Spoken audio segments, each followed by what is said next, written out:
Hello, and welcome to Crocheting Made Easy. Today we're going to talk about working in the back loops. So, if you find this content helpful, please remember to like and subscribe. And let's get started. Now, first off, I'm going to chain 11. 1, 2, 3, 4, 5, 6, 7, 8, 9, 10, 11. All right. Now, you notice on the front part, I've got these lovely little V's. So neat and tidy. And on the back, I have these little bumps.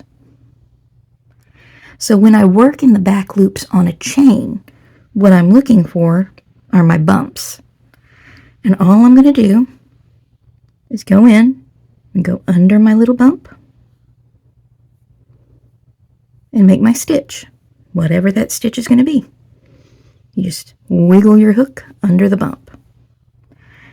Now, as to why you would do this on a chain, the reason is that you keep that lovely, neat little V on your bottom part.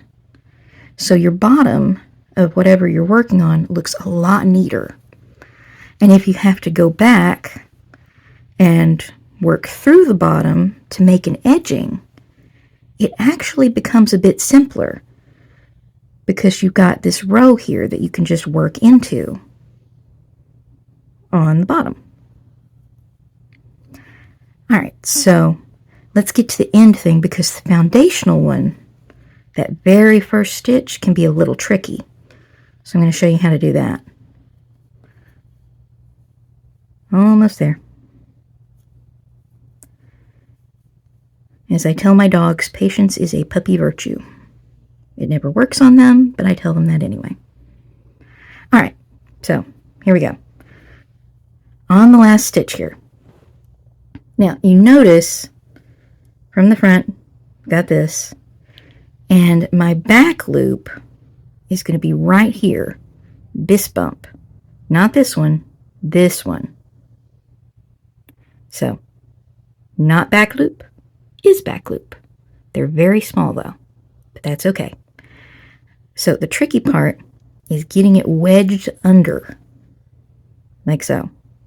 So when you do, what you're going to see is this little thing going there, underneath, and then the other one there. And it's going to look funny, but that's fine.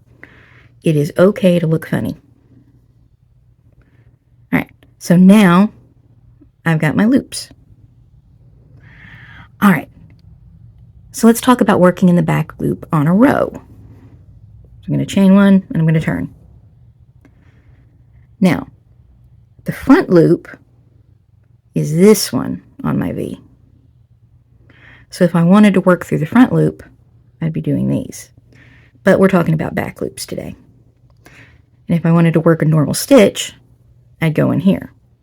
So, normal stitch, you'd go underneath both. Front loop, you'd go underneath this one. But a back loop, you're going to go here on the back part of that V and insert your hook. That way, when you're inserting on the back loop like that, for any size stitch, what you're going to get is this little raised ridge here.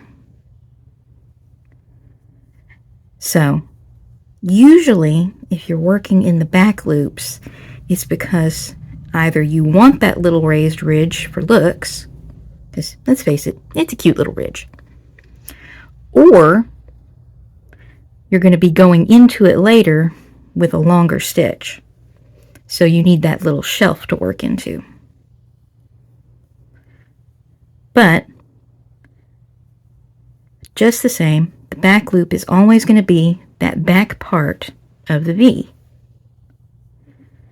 And some of us who don't have senses of direction are probably thinking, well, what happens when I turn it again?